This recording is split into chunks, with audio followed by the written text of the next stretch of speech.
All right. What's up, everybody? We are back. Not the most positive episode today. Um, it was a couple losses by our some of our favorite teams, but uh let's jump right into it because I don't know how much Matt is gonna have to say about his team this past weekend. So, Matt, why don't you just take it away? Um, I guess you can kind of run down the game, or just overall thoughts of what happened this weekend. Let's just say it was not a great weekend. Not a great weekend. And this is a typical game for fans to make fun of Dallas. They're favored. Everyone's expecting them to win. They get up late in the game. They're up by 2 touchdowns. You think the game's over, and then Aaron Rodgers does what Aaron Rodgers does to the Cowboys. I admit, I think he owns us at this point. It kind of sucks because I don't like him. I don't like the Packers. I don't like their fans. I had nothing to do with Green Bay, but they just somehow beat us all the time. And, it wasn't really Aaron Rodgers beating us. It was kind of a story of we beat ourselves. We beat ourselves this game. And I've been waiting for this podcast, because, I can, pick and choose, and just tear people to shreds. But I'll start off on a, you know, objective point of view. So you would think for me, since I'm pro Cooper Rush, apparently, that I would just rip into Dak Prescott. And while he does have some blame, he was not the primary reason we lost this game. Wow, I'm surprised. Okay, I He is gotta hear not. this. Let me. I'm not done with Dak yet. No, He's not I gonna. know. I thought He he was gonna he be enemy he is number an one, though. overrated piece of garbage. Like that's all I gotta say. But the reason why we lost this game was because of our star unit this entire season. It was our defense. They let us down today, big time, big time. I don't care who you're playing. If you have a 14-point lead in the fourth quarter, you have to close that game out. I don't care if you're playing Patrick Mahomes. I don't care if you're playing Taylor Heineke or Baker Mayfield. You need to close that game out. And it was a pretty frustrating game from a defensive standpoint because they couldn't stop the run, right? That's kind of been our Achilles heel this entire season. And I'm pretty sure we gave up, let's see what it said. Green Bay ran 39 times for 207 yards. That's a little over 5 yards a carry. That is scary. Like, I'm a little concerned with that number. And granted, the Packers have two good running backs in Aaron Jones and AJ Dillon, but to give up 207 yards, that's just that's not going to cut it. Not going to cut it. And it wasn't just the run defense, it was the pass defense, especially late in the game. And this is one of the things I wrote down in the notes too. So Christian Watson for the Packers had a breakout game for him. He's had a tough season as a rookie, but he had 3 touchdowns against us. All kind of he was kind of open in a way, but my corners were atrocious, atrocious. I mean, maybe the first touchdown, I was like, okay, Anthony Brown, yeah, he got beat, but Aaron Rodgers made a nice throw. Gotta give him that one. But the other two, like I just don't understand. Like, if you have a fast receiver, anybody but Tyreek Hill or maybe Jalen Waddle, like you gotta jam them at the line of scrimmage, especially when you have a safety in the back to help you, and you know that. Like, I don't understand. I don't understand the logic of giving him 7 to 10 yards of cushion. You let him get ahead of speed, and by then you're dead meat if you're playing man coverage, especially. So the last 2 touchdowns by Christian Watson were almost the exact same, and especially the last one, I believe, to tie the game, which is late in the fourth. It was I think it was an all-out blitz, and Deron Bland, who's our backup nickel, because Jordan Lewis is out, burnt toast, got absolutely torched. But he's not checking him at the line of scrimmage, right? I just like put a body on him, something like you got 5 yards to work with him from the line of scrimmage. Like I just that was the thing that baffled me the most throughout the course of the game. Really, it was Christian Watson was torching us. We can't let that happen and give up 207 yards like on the ground. That's just nothing. And it's not like we didn't pressure Rodgers either. And to the credit, it's hard to pressure a team when they run it 39 times and they pass it only 20 times. So it's a 2-to-1 ratio. So it's a little concerning for me.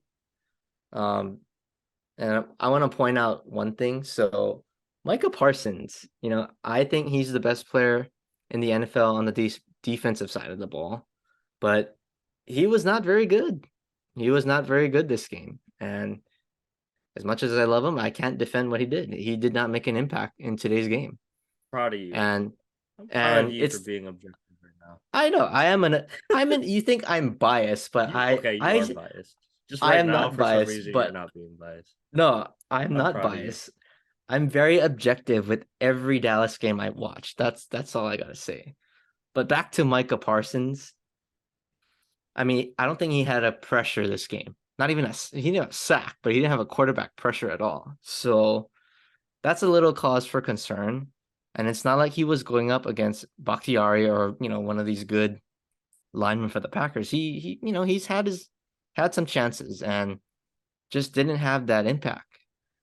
But a lot of people are criticizing Dan Quinn now, moving to the coach, for not giving him enough opportunities to rush the passer. And this is one of the things, and you can kind of chime in on this too, but I thought Dan Quinn did what he had to do in terms of how to play Micah, because Micah's strength is to rush the passer, but he struggles with defending the run.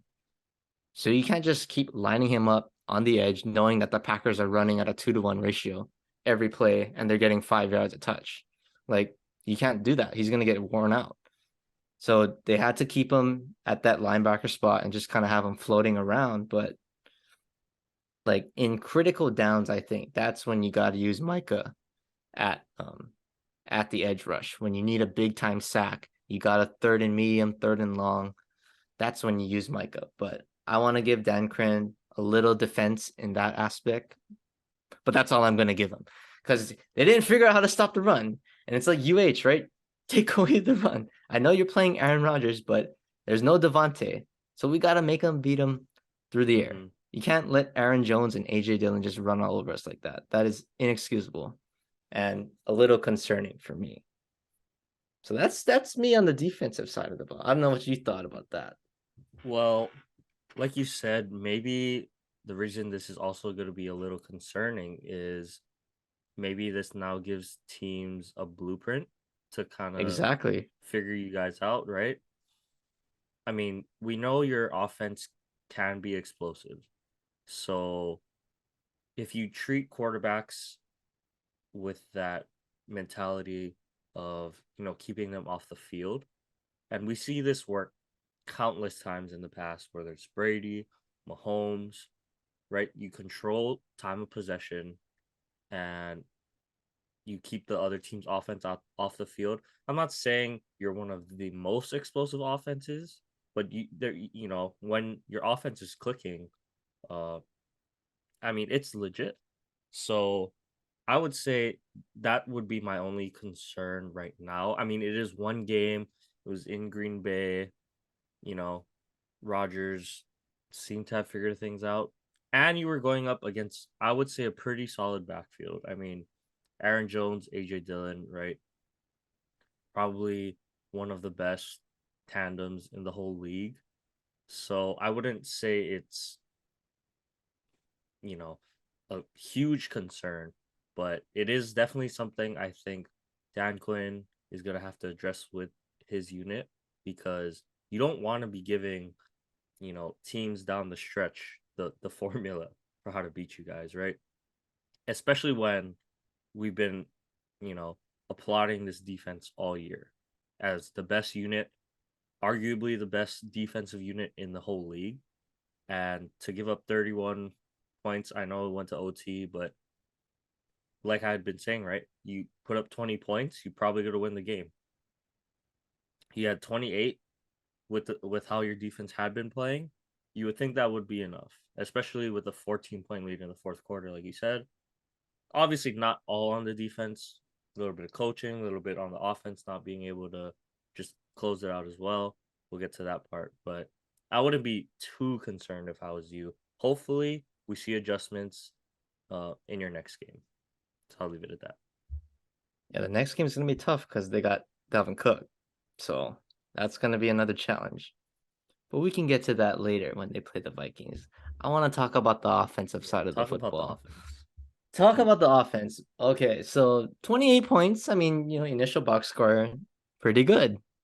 You know, there were some bright spots, I will say. Tony Pollard, unleashed Tony Pollard again. Dude was magnificent without Zeke.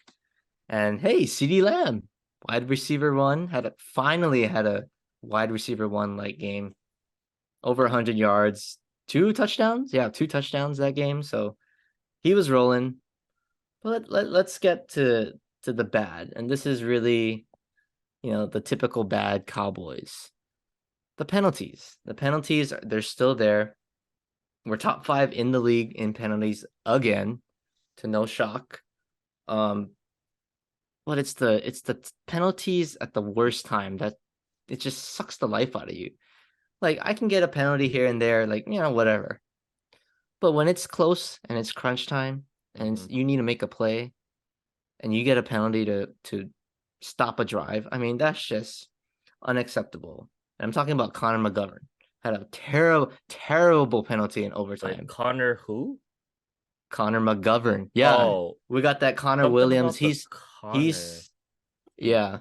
Connor Williams, he's worse. I will say that. He's worse. But Connor McGovern had a terrible penalty because that killed our drive in overtime. Killed our drive. Put us in 3rd and long, or 2nd and long, actually, and ended up not scoring. We'll get to that in a little bit. But yeah, just things like that just cannot happen. And it's just like a flashback to the 49ers game last year. The penalties at the worst time, right when you're gaining momentum, and just sucks the life out of you. So the penalties were there, but let me get to the coaching part now. So we talked about Dan Quinn. This is Kellen Moore, okay, our OC. This is bad Kellen Moore. This is the Kellen Moore I see most of the time. I mean, I don't get it. I don't know what his deal is. Like, I think he has an ego in his head. I really do. Because we saw with Cooper Rush the blueprint for this team to win. And what was that? Establishing the run, you play action off of that, and you play good defense. That's the blueprint. So how do you establish that? Well, you need some good running backs. You need a good line. We have that. We got 2 good running backs. One of them didn't play, but you still got the other one. Your offensive line, is controlling the line of scrimmage. And I look at this ratio. Where did I put it? I put this down somewhere. We had 40 pass attempts. That is just what? why are we throwing the ball 46. 46 pass attempts? 46 pass attempts. No, that's no. And we're up.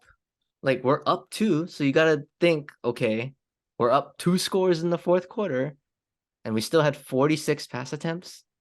Like, what? Kellen Moore, I don't understand you sometimes.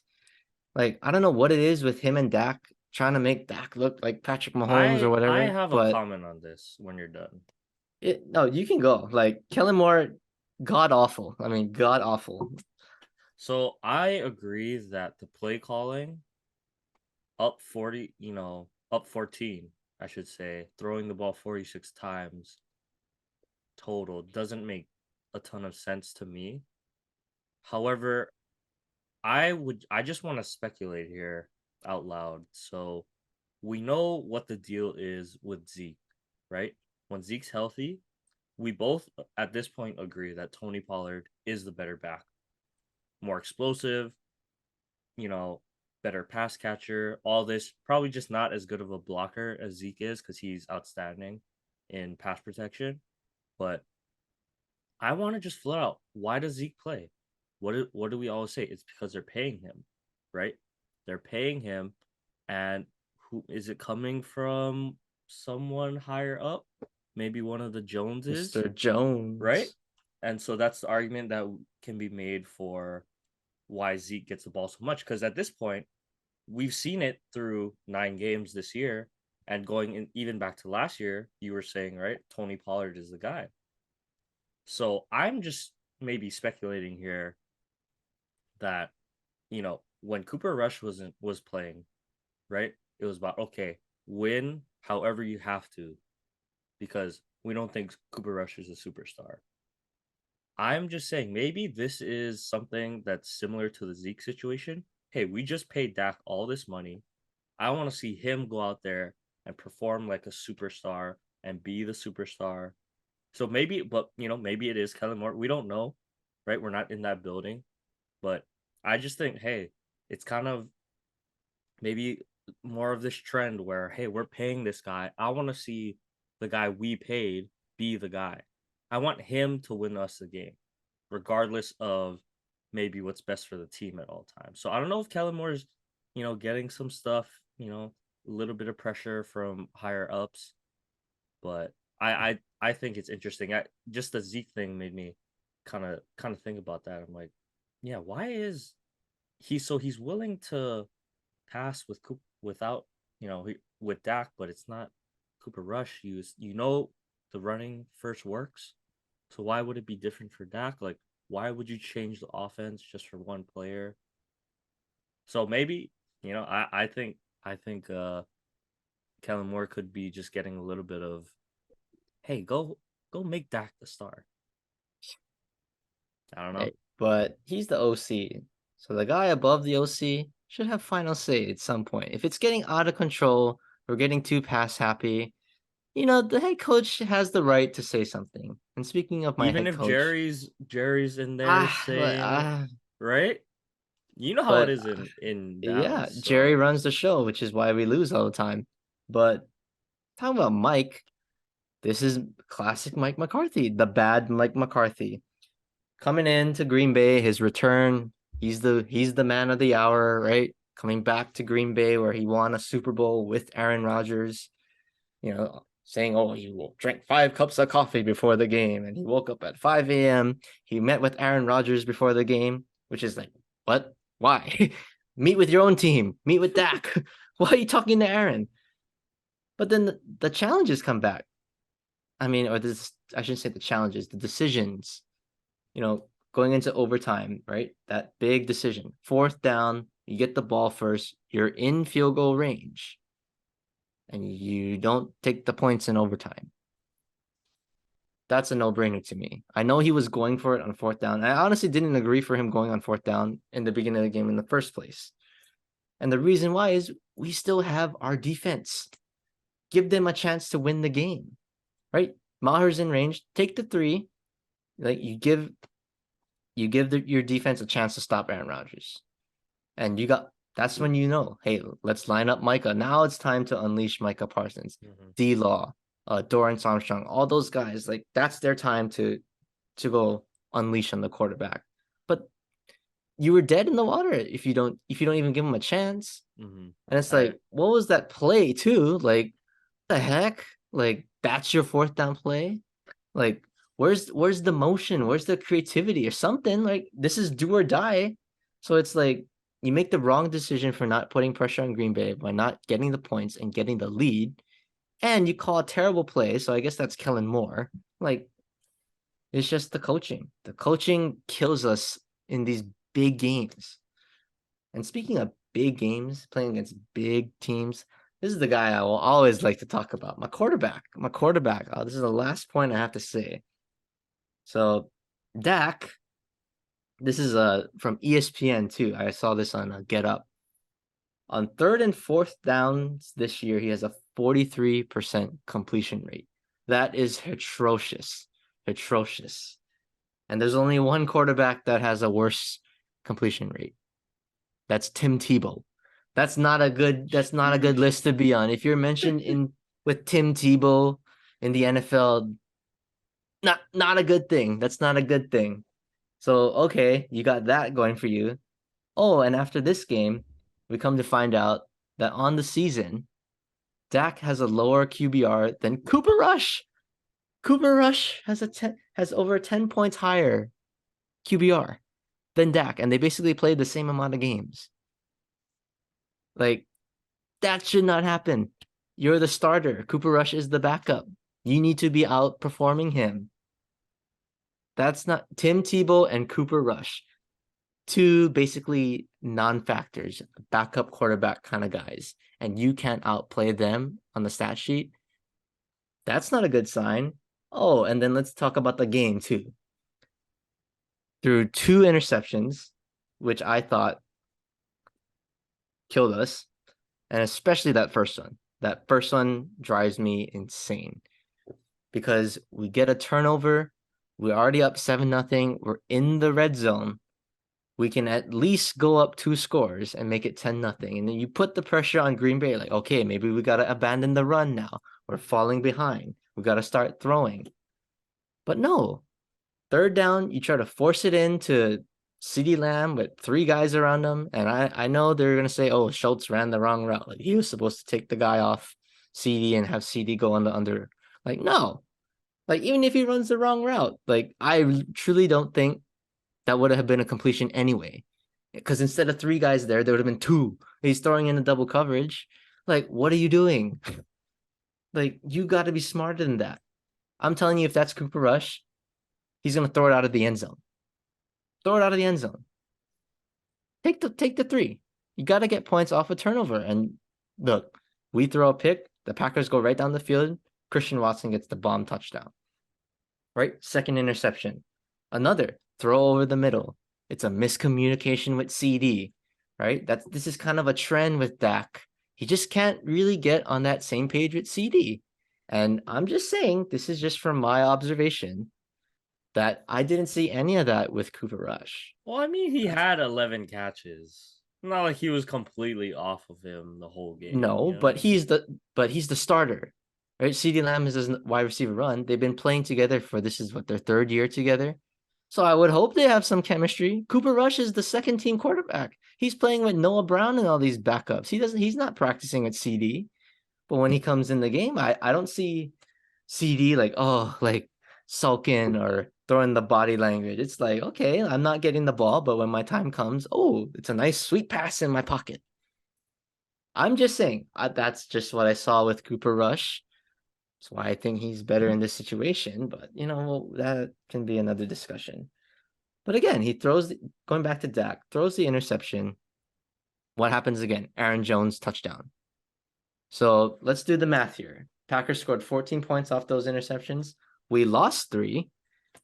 So 17-point swing right there. All because of my quarterback making dumb decisions. Yes, he got us the 14-point lead, and that's why I said it's on the defense. But Dak's not getting off the hook. No, you get paid $75 million. I don't care. Make the damn plays. You should know better. Why are you forcing the ball into tight windows? I mean, it's just typical Dak frustration at this point. And it's not like I'm cheering against him. I want him to do well because he's the quarterback on my team. But he's just not playing up to his contract. And he's got to. You signed the big bucks. I expect big things from you. And you're not delivering for us, my man. You're not. You have not proven that you can beat elite quarterbacks and win big games. So I want to see next game. You know what? Actually, scratch that. I'm going to make a bold take right now. This is going to be the end of our Cowboys discussion. We're playing the Vikings next week in Minnesota. Let's bring Cooper Rush back. He beat him last year. He beat Minnesota. He beat Minnesota last year on Halloween. I want to see Cooper Rush next week. Bold take right there. But hey, whatever it takes to win. I want to see Cooper Rush next week. Just for next week. Just next week. All right. That's certainly a bold take. I'm going to agree with you. Dak didn't play horrendous, but he didn't play well either. I think there were definitely plays to be made down the stretch, and he did make a couple bad decisions that led to the points, like you said. The one thing I just want to go back to and agree with you is the McCarthy situation, to go for it on fourth down in Brett Maher's field goal range.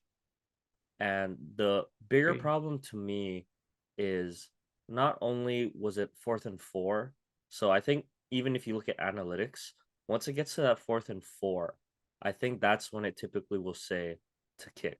I think around 2 or 3, analytics are on your side to say go for it. But when it gets to 4, I think it favors a field goal. But not only that, it was, the Packers offense just scored 14 points um pretty easily in that fourth quarter. And you know, if you don't get it, not only does a field goal win the game, but they're on the 35-yard line, which is not much to go to get into Crosby's range. I know he doesn't have the same leg like he used to, but He was hurt too. okay, well, but regardless, put it, you know, anywhere close for him, and I don't think he's gonna miss. So that was the only thing. Like I didn't like that call either. But anyway, I knew you were gonna rant about your Cowboys. You're like, I'm not gonna rant. Yeah. But you know what? Let's get into our next game. Probably the game of the season. I can't see another game being better than this one. Shout out to Riley. I was watching this game with him. He's the one of the only Vikings fans that I know. But He's the only Vikings fan. Minnesota got a huge win over Buffalo. And I mean, so many storylines that we could go with for this game, Matt. I'll just give my take, and I you can give me your take. I have 2 points on this. One, the Vikings are legit. They're a legit contender in the NFC, and at this point, to me, one of the top favorites to win the NFC. I mean, like I've been saying, there's only 2 or 3. I have the Eagles and the Vikings at this moment in that first tier above all other NFC teams, right? Even after the Eagles loss, still got them up there. But to me, what was so impressive about Minnesota was there were so many moments where a typical, I don't want to bash Kirk here, but a Kirk Cousins led team will fold, right? Not fold, but just maybe don't execute or don't make the plays to bring yourself back, right?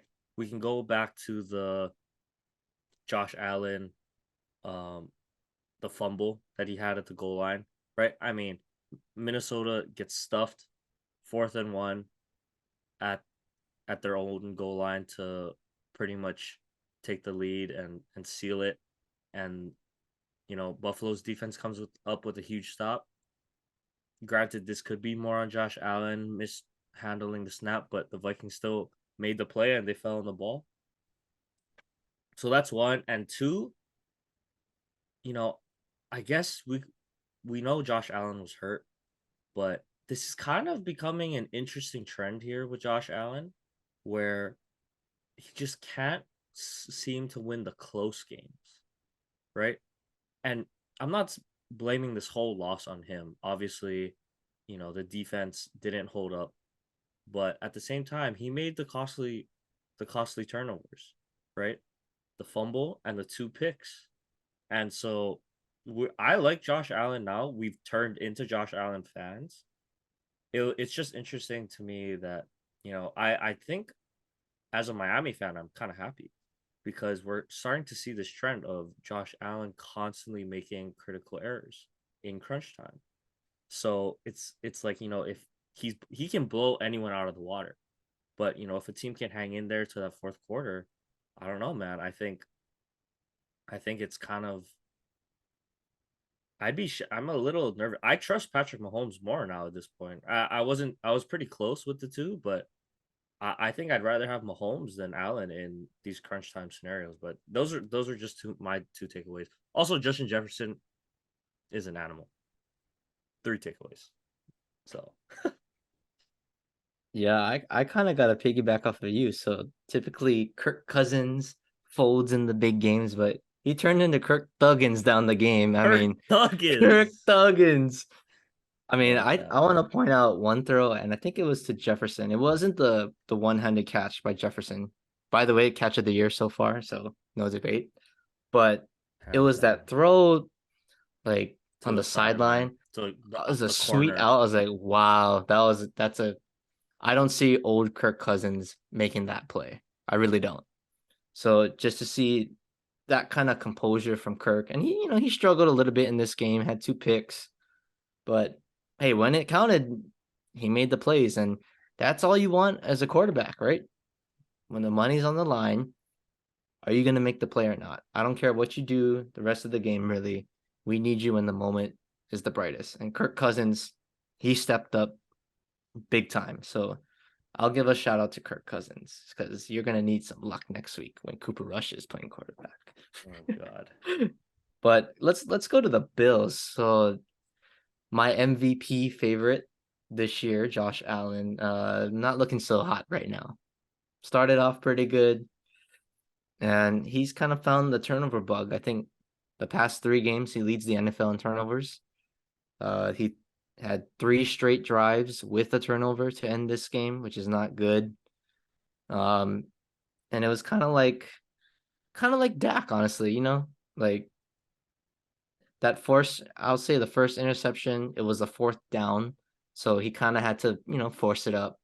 So maybe a pass there, but obviously the fumble, like you got to execute that. I'm sorry, Josh, you got to execute that.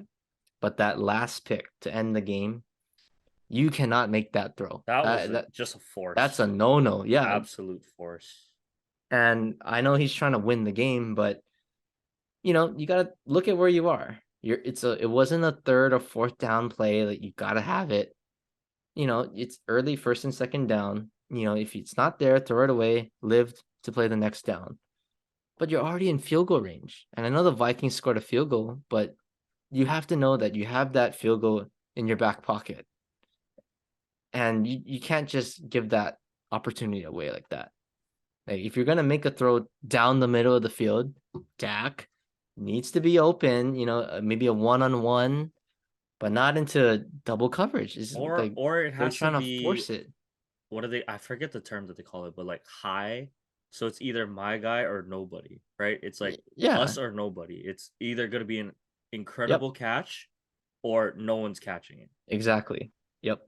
But he threw it So right at Patrick P, man. yeah, like I mean, Pat Pete kind of forgot he was in the league for a little bit, but yeah, just Josh Allen. I don't know what's going on, but I don't know. This is one thing I wanted to bring up. So what happened? Like, where's Naheem Hines? Like, didn't they acquire him? Why don't they use him? Why don't They they don't use use him? him in the pass game either. That's crazy. That's ridiculous to me.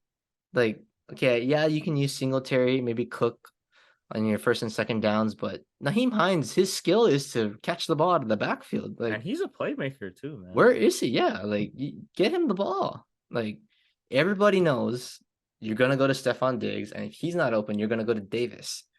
So, just having that check down presence, Naheem Hines, Dawson Knox, got to use those guys more to me if you're Josh Allen and Sean McDermott. So that was one observation I had because I'm a fan of Naheem Hines and his what he brings to an offense. We saw that in Indy. So just not using their weapons properly, I think.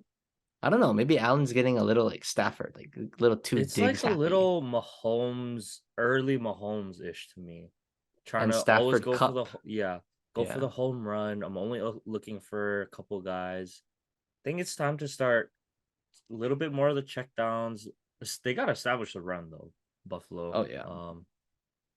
But anyway, running up on our NFL segment here, so I'll just run through our last ones really fast. Tua's playing well. I think he's making his case. He's kind of sneaking into that MVP conversation with how well I they're think playing. so. Uh they did exactly what they had to do. They're 73 going into the bye, and they come back. They got the Texans. So hopefully they can finish strong, finish 8-3. That offense is rolling. Their run game is clicking too, so it's looking really good for Miami. Hopefully they can keep that up. on to our other Hawaii quarterback who's not having such as good of a time, Marcus, with the Atlanta Falcons. I mean, they had a rough loss to Carolina on Thursday night. Marcus didn't play well. I'm not going to put all the blame on him. You know, he didn't play well. I'm not going to excuse him of his play. He played poorly. But when it comes to football, it's not all just on your quarterback as much as, responsibility that the quarterback has to handle each play. It's not all on him. They couldn't establish the run. Offensive line couldn't create any holes. And that's kind of how their whole offense is based off the run.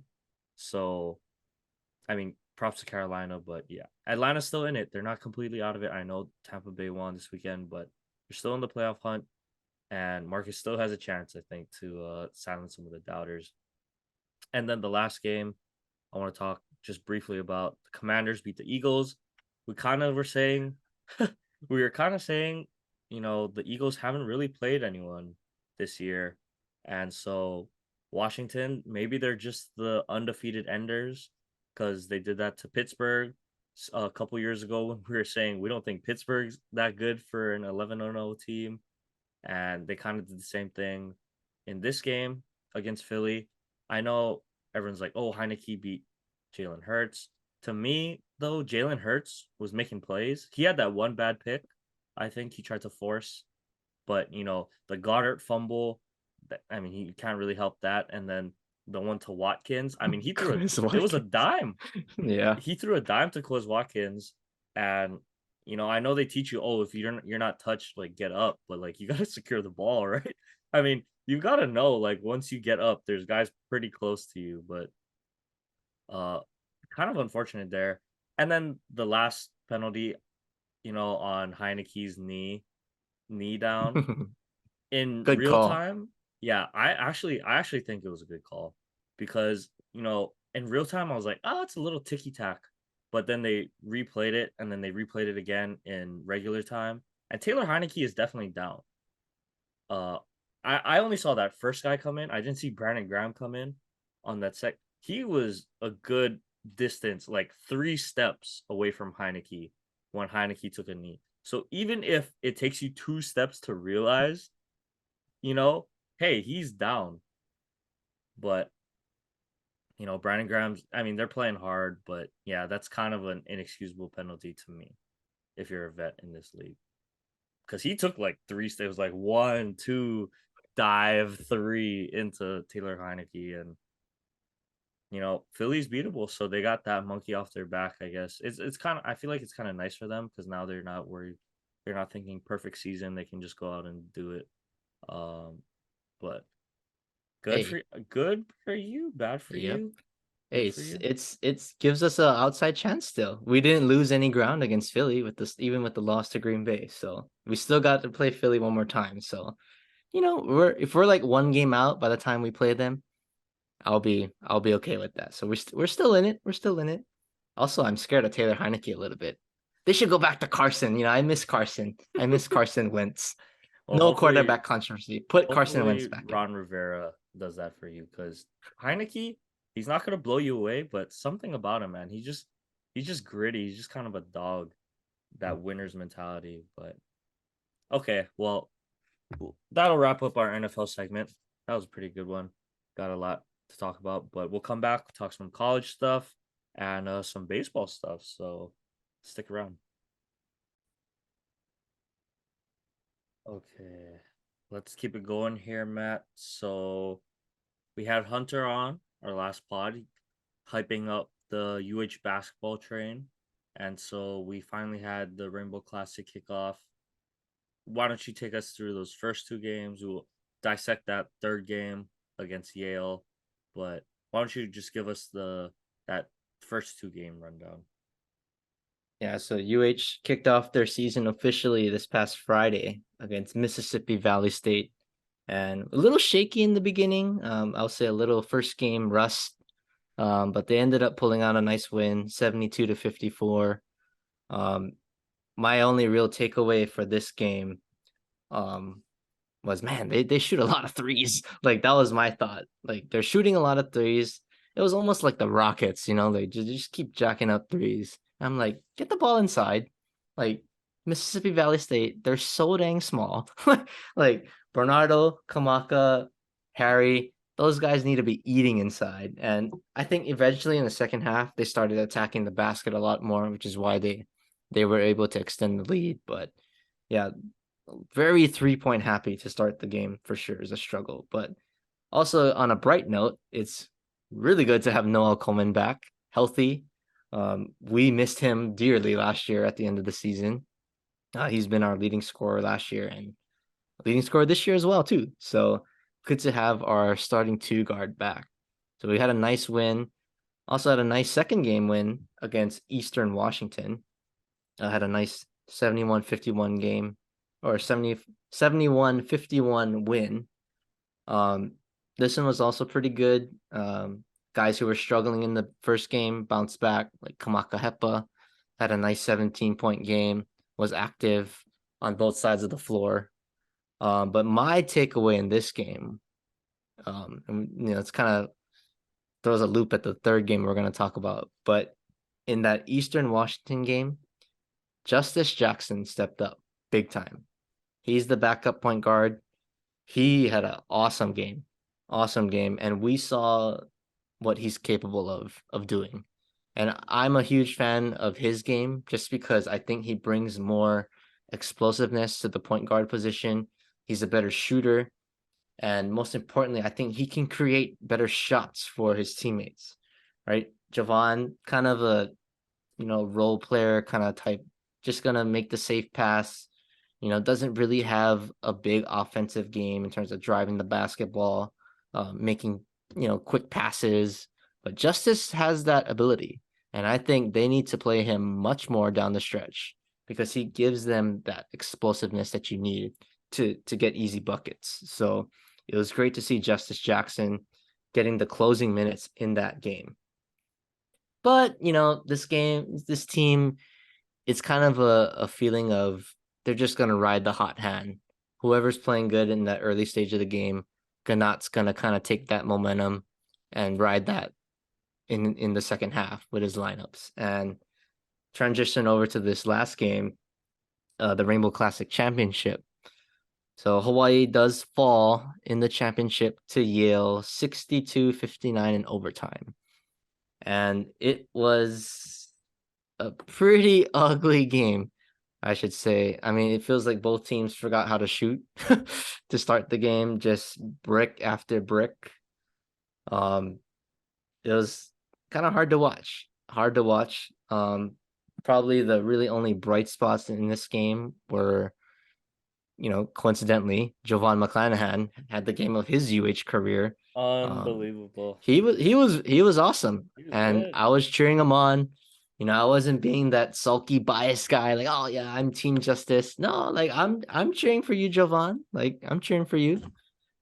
He played outstanding, and kind of going back to my point about Ganot riding the hot hand, who's playing well in the first half. In this game, it was Beon Riley off the bench. I call him Kyler Murray. Kind of looks like Kyler a little bit, He's a but little taller than Kyler Murray. but he has that look of Kyler, at least the facial look.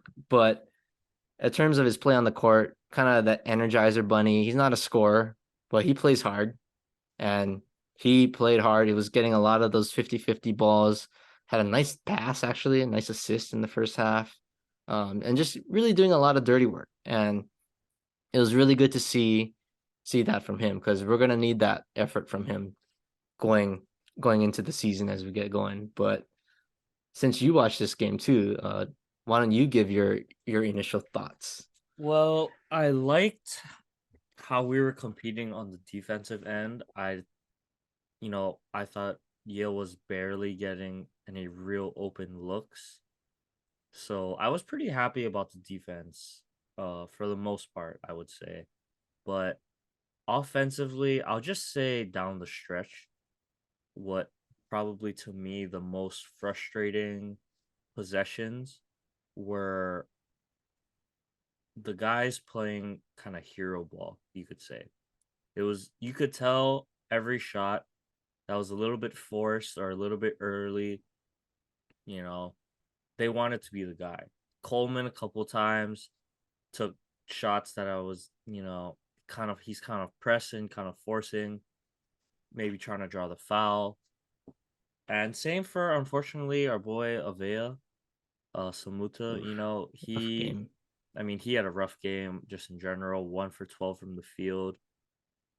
And he had a couple chances from three, to put the game not away, but, you know, help, get key scores down the stretch. And he just wasn't making his shots.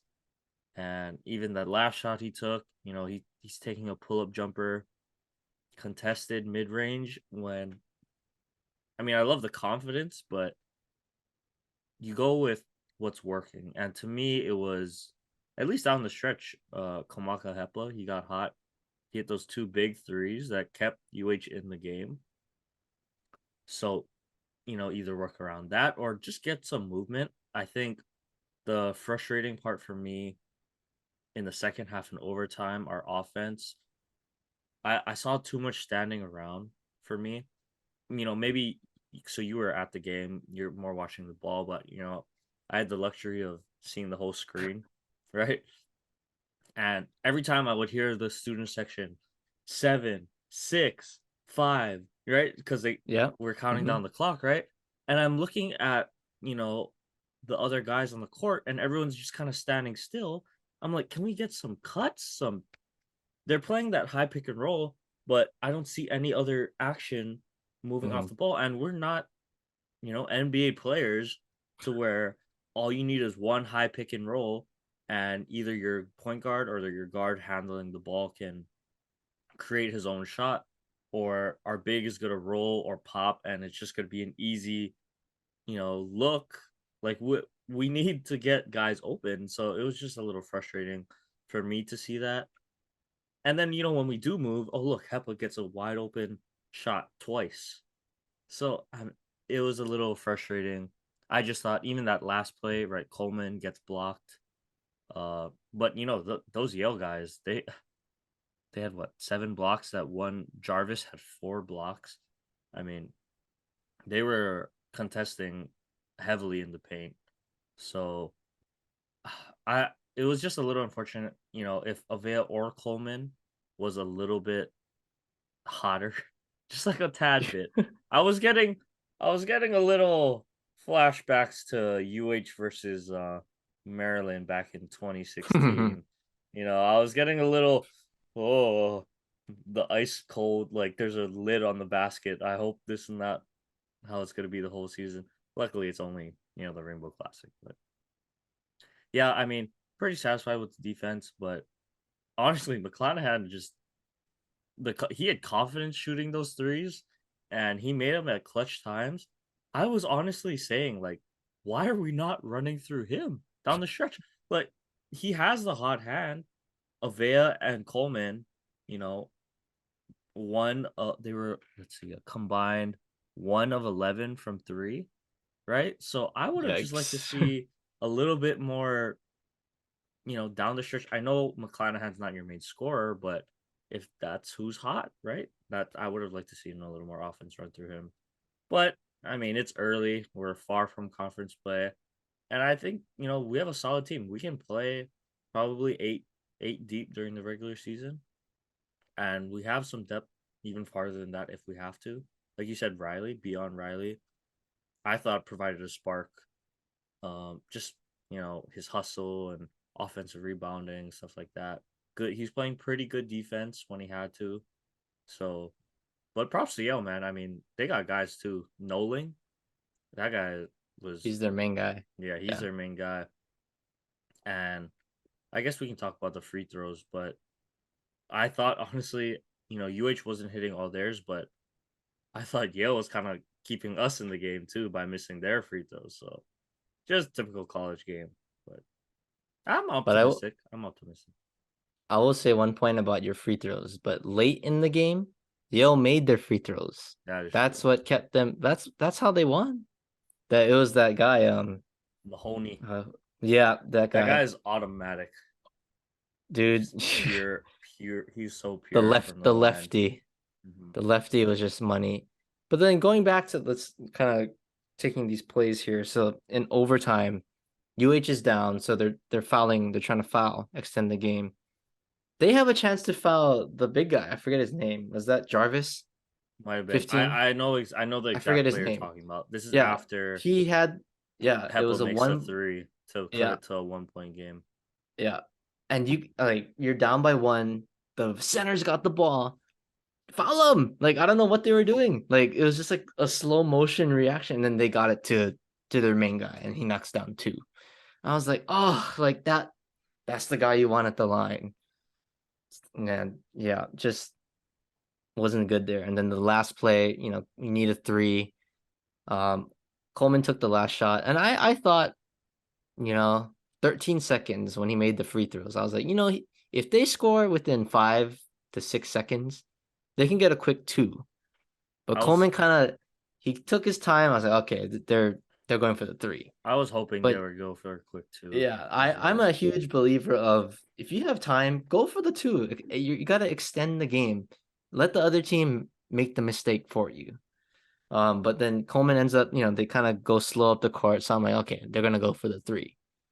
But I just thought Coleman shot the ball with about like 4 or 5 seconds. And I think, yeah, you want to shoot the ball, give yourself a chance for an offensive rebound, but it was a contested shot.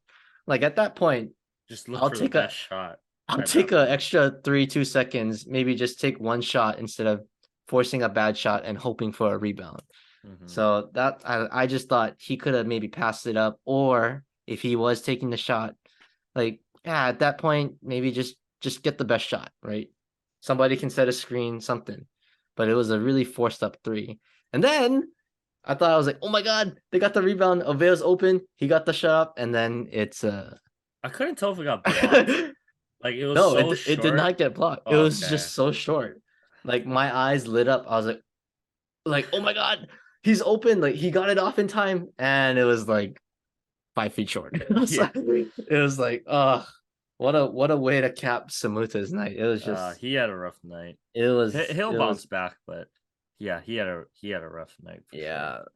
I gotta give credit to Yale too. I thought they were face guarding Coleman. They like I think they knew like, hey, after the first 2 games, like we're not letting this guy beat us. We're gonna make the other guys like Jovan, Kamaka. We're gonna let them take us down. We're not gonna let Coleman do his damage. And they face guarded him. And I think he was getting a little frustrated, which is probably why he was, forcing up some shots that he normally wouldn't do or probably would have made, in a more comfortable game. But yeah, overall, I mean, it's the Rainbow Classic. Yale is a good team. They made the tournament last year, so I was about to say good, that too. They're a good team. good early tests. And I still think the sky's the limit for this team. I'm still picking them to win the Big West, and that's really all that Woo! matters at this point. Let's go I dancing. was telling Hunter, I was like, ah, damn, we couldn't get our at large bid and run the table. But yeah, I think this team, we got some things to clean up, but uh, the talent is there. We can see it. Ganach just gotta bring it all together by the time Diamond Head starts, and especially by the time conference play starts. So I'm excited. I'm excited for the rest of the season. All right, we got some excitement. So let's transition that excitement to disappointment. uh, Uh, typical. Typical. Got to talk about UH football, right? So we're at home. I mean, we put up 34 points, the most points we've seen in a while from this team.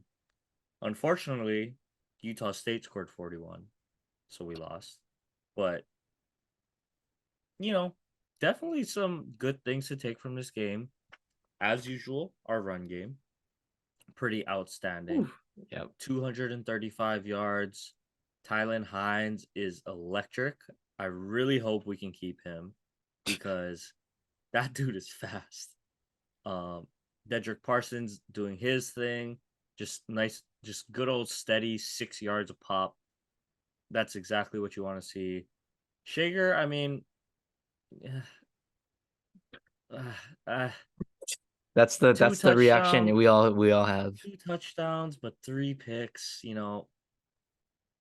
I just would like to see the turnovers get eliminated, but overall, this was a good, game. I think in the sense that this is a conference opponent, and we showed we can hang now. At least we're hanging in there. We're not getting blown out of the water. So, I mean, we outscored Utah State, or sorry, not outscored, out yarded them or out totaled them in Outgained them. yards, Yeah. outgained them. That's the word. Thank you. Outgained them 541 to 374. So, our offense came and showed up. Defense played better, only 136 yards on the ground this time. Unfortunately, we had 4 turnovers. It's hard to win when you lose a turnover battle by 4, and 10 penalties for 115 yards. It's more of just shooting ourselves in the foot. But it's good to see that the talent is there and, can kind of come together. But, at least, the positives we're seeing that our offense can be capable of putting up points against a Division 1 in conference team. So I'll take that as a positive. Moral victory. I know we don't like moral victories. I'm taking the moral victory. Plus, we got Panoke back, and he had a pretty good game. So, some things to look up for. Yeah, kind of touching on that last point. So Panoke comes back, and I think he's important to this offense because he kind of gives Zion Bowens like another guy to think about, like in the NFL, right? When you have a guy like Cooper Kupp, everybody's gonna guard him. He's the wide receiver one, and then everybody else, they're like, whatever. Like, we don't trust them. But when you have, 2 guys that are capable, Cooper Kupp and then Odell, like it just gets you thinking on defense. Like, okay, we can't just focus on this one guy. And that one guy for UH is, to me, it's Zion Bowens. I think he is the wide receiver one for this team. But having Panoke back, I think gives the defenses, a little something else to think about, especially on the receiving end. And he's important for this team's success on offense. So, and I think he did make an impact. That's why Schaeger did have over 300 yards passing. So good to have him back. But really the one other receiving thought I have is, going into the year, I thought Jordan Murray, the tight end, was gonna be like the dude. Like they said they were gonna compare him to Calvin Turner in terms of they're just gonna get him the ball anyway, like whether it's a handoff or a pass. Like he was that good, but he just hasn't been that guy this year. Like I don't know, 1 catch for 1 yard. A lot of hype from him, but a little disappointed now, I can say.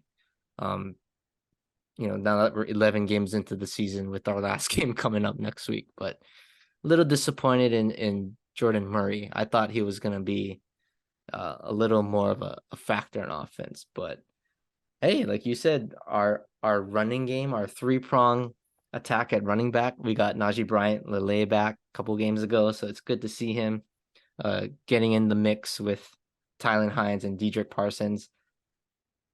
Gosh, I hope they all stay because they got to be they got to Me be thinking too. like, oh, like they're all sharing touches. Like I can go somewhere and be just as good and get more touches. So I don't know. I'm a little worried on the running back situation for next year, just based off of how well they're doing this year, and especially Mm-hmm. Tylen Hines.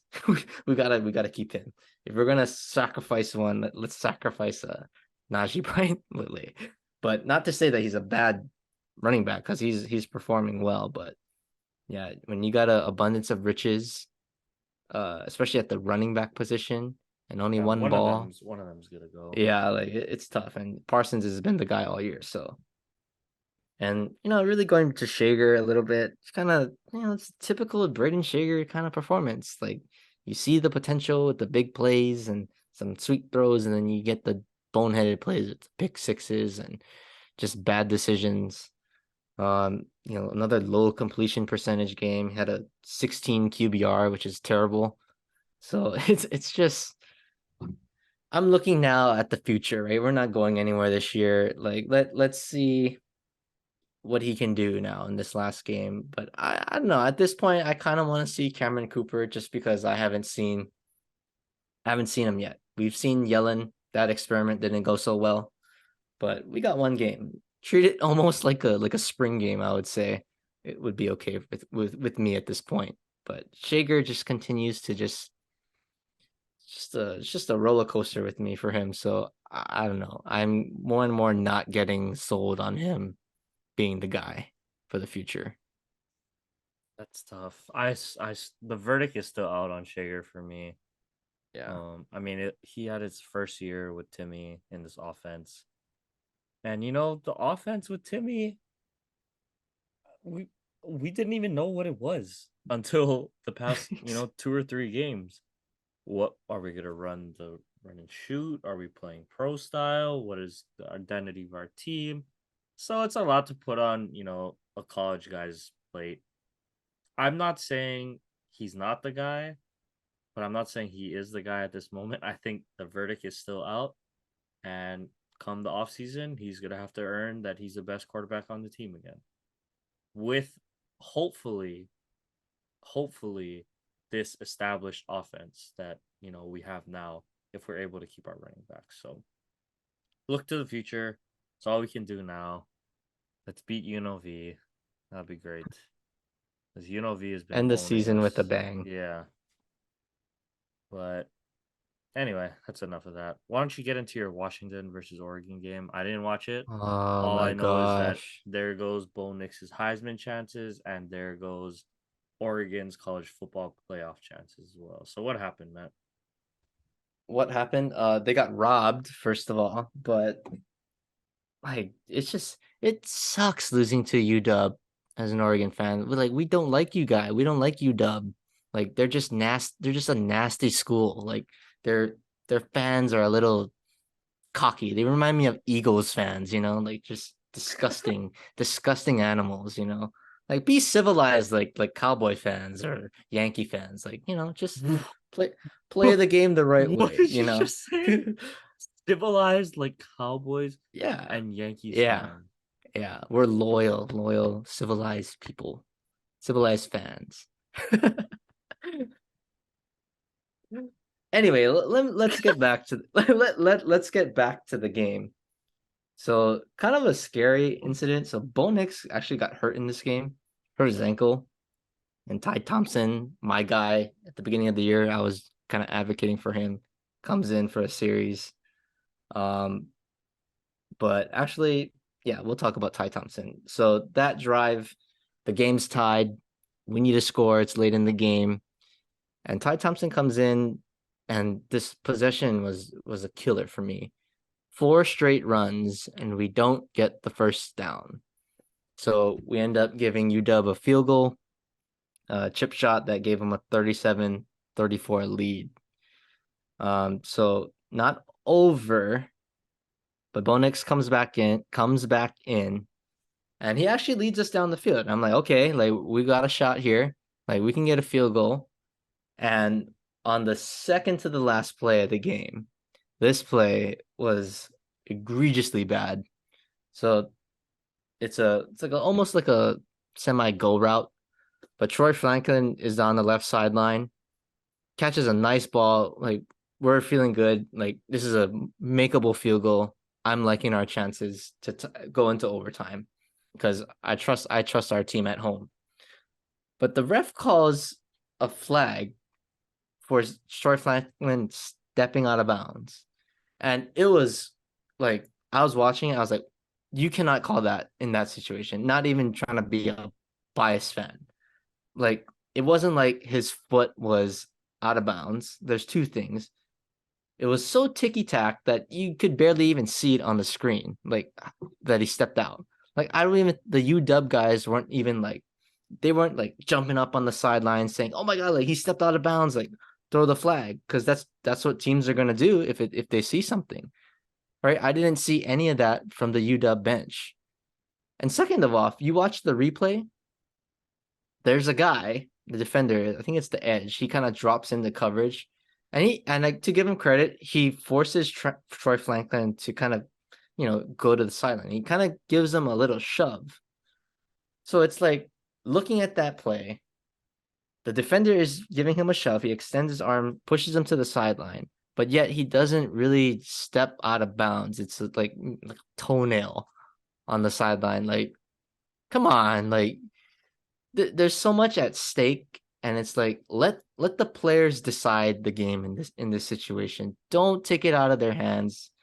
Like you took away our chance at a playoff berth, and to lose it like that is it sucks.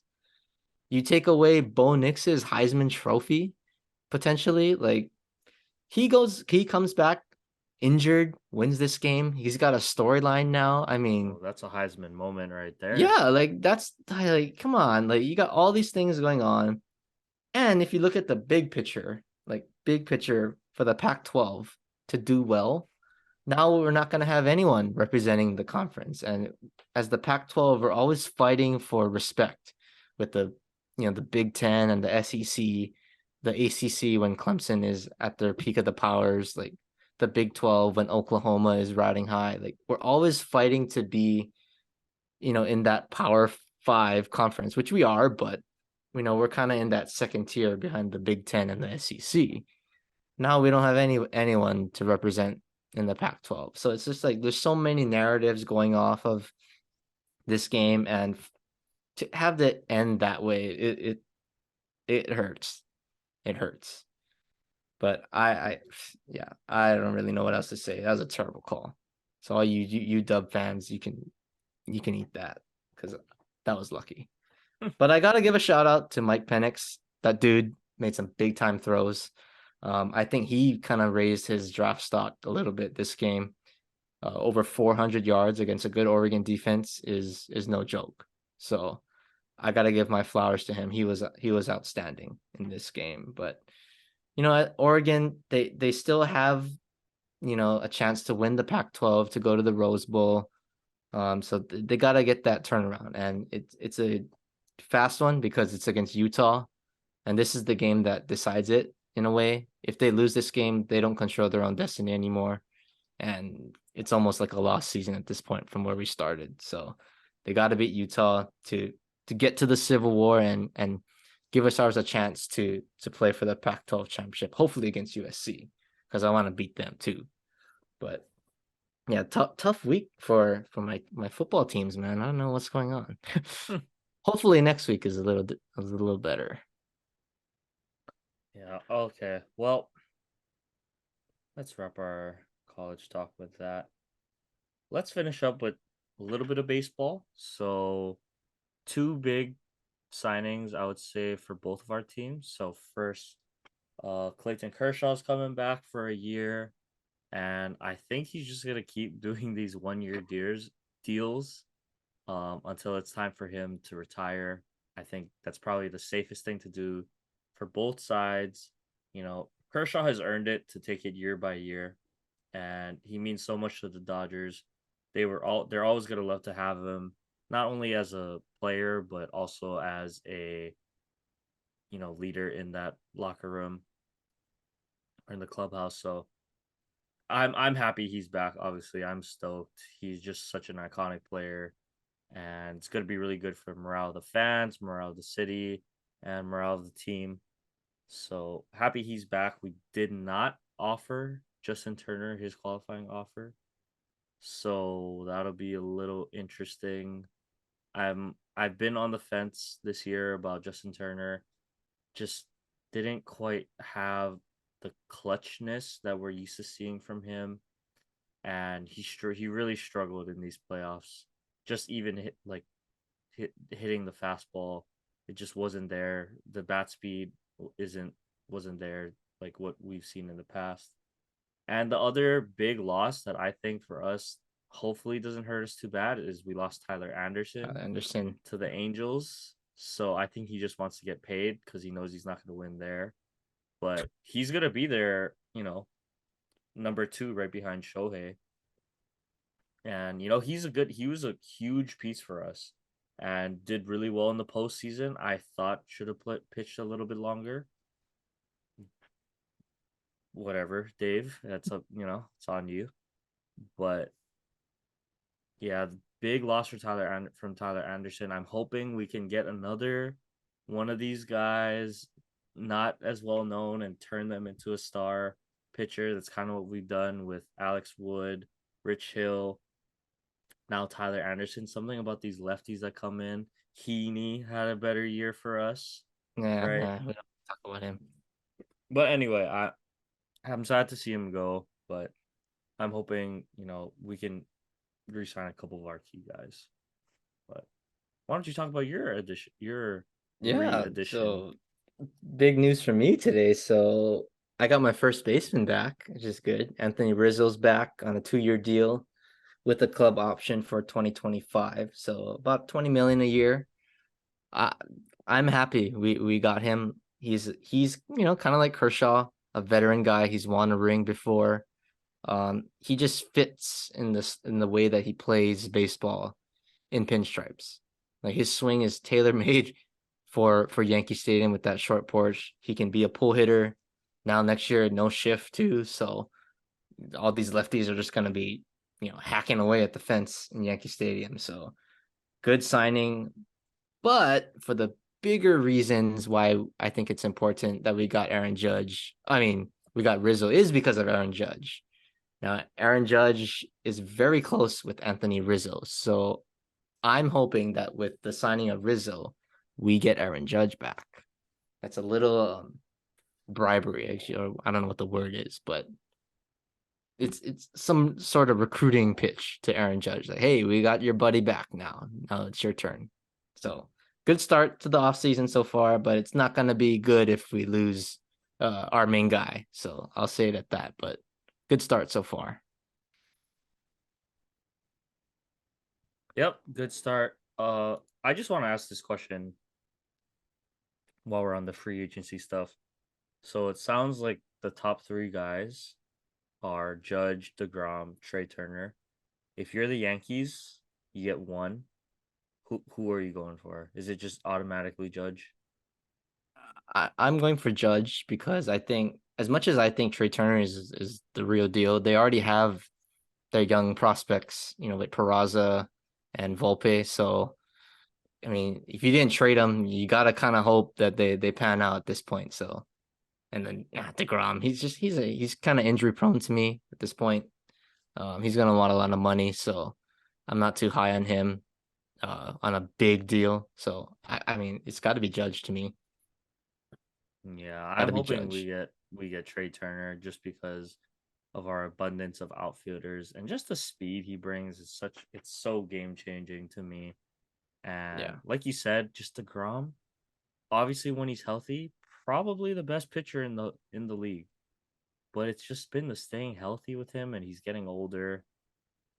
It's a little risky taking on that kind of contract, I think. But okay. Well, let's just wrap up. So the two awards that came out today: Rookie of the Year, Julio Rodriguez, no surprise there. Michael Harris, I didn't even know this guy Yeah, had the shocker. type of year that he had though. Like he put up numbers. He did really well. He's probably the best hitter, rookie hitter in the NL. But I just thought maybe I just saw Strider more. Yeah, that's me too. I think we just saw him Yeah. more, and he just looked good in the regular season. He had a rough postseason, but he was putting up numbers, and he has good stuff. And he got that mustache thing going. I was like, oh, this dude's got it. But yeah, a little bit of surprise there, a little bit of a shocker. Manager of the year, I called this one. I had Terry, right? I called the other one. Yeah, I know that. you got Buck. You got Buck. Uh, both guys deserved it. I mean, the Mets, with how they've been recently, obviously a surprisingly well regular season for them. Even with all that talent, it was surprising to see how good they were. Obviously, they faltered in the playoffs, but regular it's a regular season award, so good for both those guys. Um, yeah, I mean, they're not too crazy. Nothing too these two awards to me, it's not super crazy. Um, Manager of the year, yeah, it's great, but you know, we everyone wants that ring instead. Yeah.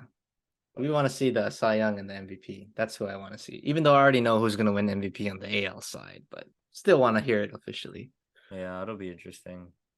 So we'll look out for that. But yeah, hopefully it'll be an interesting show next week again. But Matt, why don't you sign us out here? Take us home.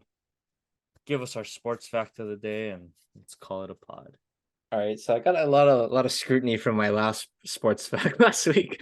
I don't know. Everyone thought it was kind of funny, but whatever. We'll stick onto this kind of theme here. So What the hell?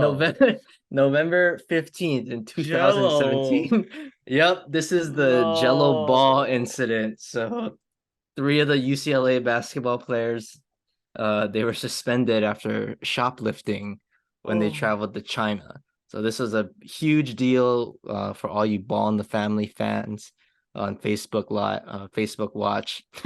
This was that whole story about Leangelo. So kind of wouldn't say his downhill fall, but kind of a huge day for him, especially in his career. But No, that that was was yeah, I couldn't believe when I was like, what? Like that was out such of an L him? for He got him. so much money too. Like, why you gotta steal? Mhm.